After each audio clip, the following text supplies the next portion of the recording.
This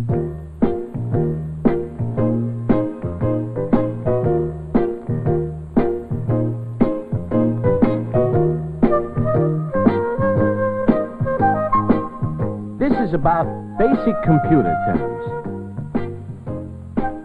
which we need to know, maybe, because a lot of us are having to work with computers nowadays, and we never expected to, right?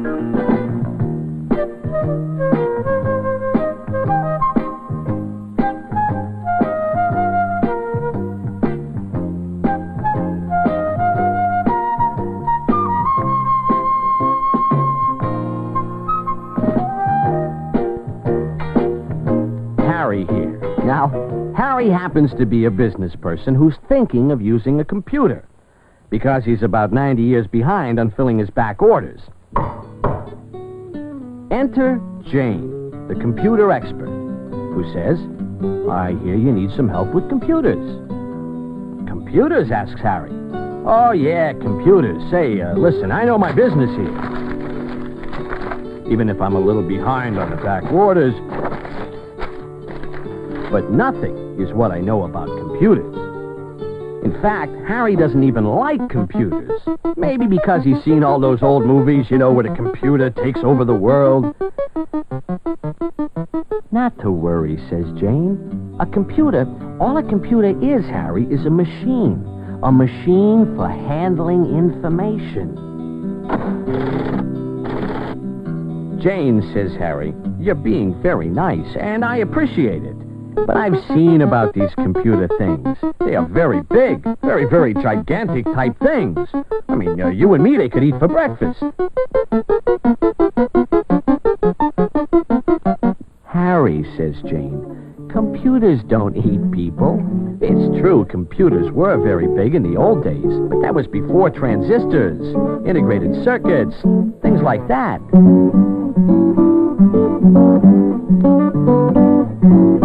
Now computers come in all sizes, from large computer systems down to mini computers. In fact, you can already get a kit and build a simple computer yourself. "Well," says Harry, "I can tell you even that mini computer there has me scared." "What's to be scared of?" says Jane. "Look, let us go through this computer thing term by term, and we will find out it's not as bad as you think." "But why are we doing all this, Jane? What can this machine do that we can't?" "Harry, you're catching on. That's it. This machine cannot do anything that people cannot do. Or, to put it another way, people can do anything a computer can. Only the truth is, the computer can do it about a zillion times faster." "A zillion times faster?" says Harry. "With a zillion times faster, I could maybe even catch up on my back orders." "So, okay, how do we make this thing do whatever it does?" "First," says Jane, "you have to know the difference between hardware and software. You use the software to tell the hardware what to do." "Hardware," thinks Harry. "Hardware must be the computer itself and any of its parts, right?" "Right," says Jane. "And software is the instructions you give to the computer. Now, a computer program is a specific set of instructions for the computer. And a computer program is written in computer language, which just means to turn your instructions into a form that the computer can understand. And the person who writes that program, which could even be you, Harry, is called a computer programmer. Now, you put the program into the computer, and the next thing you put in is the information you want the computer to work with. And the term for that information is data. Now, the next thing to know, Harry, is that no matter how big or small a computer is, it has 4 basic kinds of devices in it: input, processing, memory, and output. The first are the input devices, which is where you put the information into the computer. The second are the processing devices, where the computer does most of its work. For example, it can organize information, or add, subtract, multiply, and divide numbers, or find important facts. The third are the memory devices, which store the information. And the fourth are the output devices, where the result comes out of the computer when you ask for it. Input, processing, memory, output, says Harry. How about that first kind of device there, asks Harry. You know, where the information goes into the computer.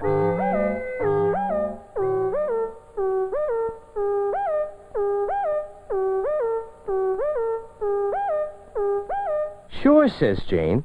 Look, here's one of the most common input devices, the card reader. You use a card punch, this thing here, to put both the program and the data onto computer cards. A key punch operator types holes in computer cards, holes that represent letters or numbers. And a group of computer cards taken together is called a deck. Now, the deck of cards is loaded into the card reader, which shines light through the holes, see, thus putting the information into the computer. Another common input device is the terminal. Usually, a terminal uses a typewriter keyboard to put programs and data directly into the computer. And at the same time, the computer shows what is being typed. Sometimes it shows it on paper, and sometimes it shows it on a cathode ray tube, which we call a CRT for short. Okay, now, if there are no bugs in the computer program... Bugs, says Harry. Computers have bugs? I don't mean those kind of bugs, Harry. I mean bugs, which are mistakes in the program. Like, when you give the computer the wrong instructions, the program has a bug in it. When you correct the mistake, it's called debugging a program. Okay, once the program is right, it's put into the computer. And next, you put the data into the computer. Then what happens, asks Harry. Then, says Jane, the computer goes ahead and does what you told it to do, which is called running the program. Okay, says Harry. I write the program in computer language. I put the program and the data into the computer, which then does what I tell it to.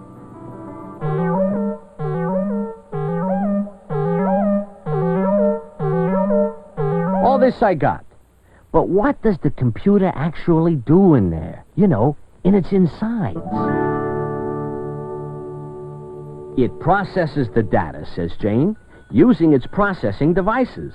Usually they're called Central Processing Units, or CPU for short. The CPU can process the data in whatever way you have programmed. Processes data, wonders Harry. What can this processing thing really do? Well, says Jane, for example, it can add up large numbers, or monitor vital functions of patients in a hospital, or rearrange composition of a newspaper page,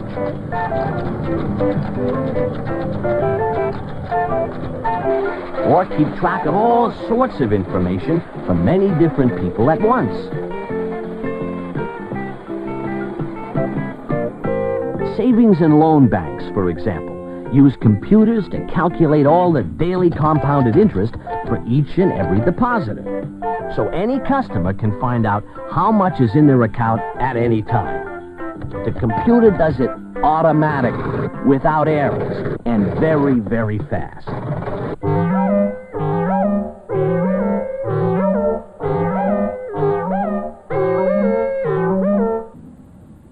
But Jane, asks Harry, how does a computer remember all this information? A string on the finger, maybe? With the memory, says Jane. Oh, yeah, the memory, says Harry. I forgot. All computers have a central memory for extra fast storage and retrieval of information.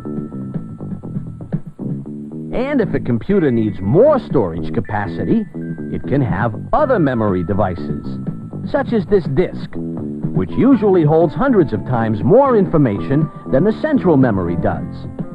A disk works much like a phonograph record, except that it uses magnetic coding.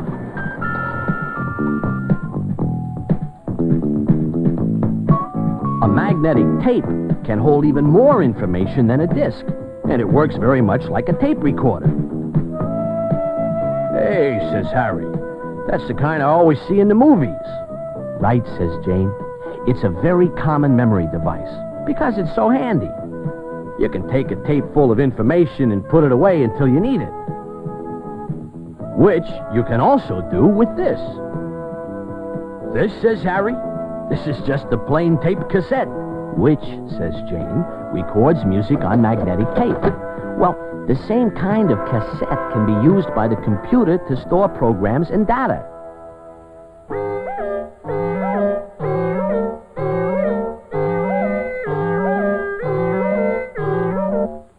Okay, says Harry, we have this memory thing here, and it can store the computer program, and it can store the data. So then what? Output is what, says Jane? The computer will give you the result of what it has done through the output device. Now, the most common output device is the line printer, which prints the results on computer paper. Or the output can be in the form of magnetic tapes, discs, or cassettes. Or a terminal can be used as an output device. Wait a minute, says Harry. Wait a minute. Isn't a terminal an input device? Right again, Harry. A terminal is usually both an input and an output device, especially when you want to exchange information with the computer. Like an airline ticketing agent does, for example. First, telling the computer what flight the passenger wants. Then the computer telling the agent what's available. Then the agent telling the computer what flight, seat, and class to reserve. Then the computer confirming the reservation. And sometimes even printing a boarding pass right then for the agent to give to the passenger. Input, processing, memory, and output. Harry is beginning to get the hang of it all. But he's also wondering if all this equipment isn't pretty expensive. I mean, says Harry, a big computer like this must cost, what, $1 million? Well, says Jane, there are ways to keep the cost down. One way is to use a small computer, maybe even a specialized one, with a built-in program. Another way is to use a technique called time sharing. In time sharing, many different places and people use the same computer and at the same time. They may work from many remote terminals that can be far away from the computer's central processing unit and memory, but are linked together, often by ordinary telephone lines. Remote terminals can also be put into any office. Or if the user moves around a lot, there are portable terminals, which can be used any place where there is a telephone.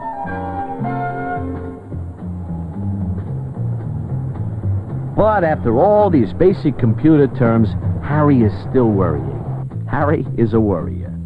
Listen, he says, if these machines do all this thinking, Harry, says Jane, computers don't think. It's us people who do the thinking. Computers simply process the data that you give them. And they process it in the way you tell them. The way I tell them? If this computer thing has to listen to me to know what to do, we may be in trouble in here. I'm no Einstein, you know what I mean? To tell the truth, says Jane, neither am I. But, it isn't all that hard. Almost anybody can learn to use a computer these days. Anybody, asks Harry. Anybody, says Jane. Well, the end of the story is that Harry thanks Jane for her help. and learns to use the computer terminal that is now right in his office, which helps him catch up on all those back orders and generally keep track of things much better than before. In fact, Harry is even thinking of cleaning up his office. Although you gotta remember, says Harry, you don't want to do too many new things at the same time, right? Right, Harry.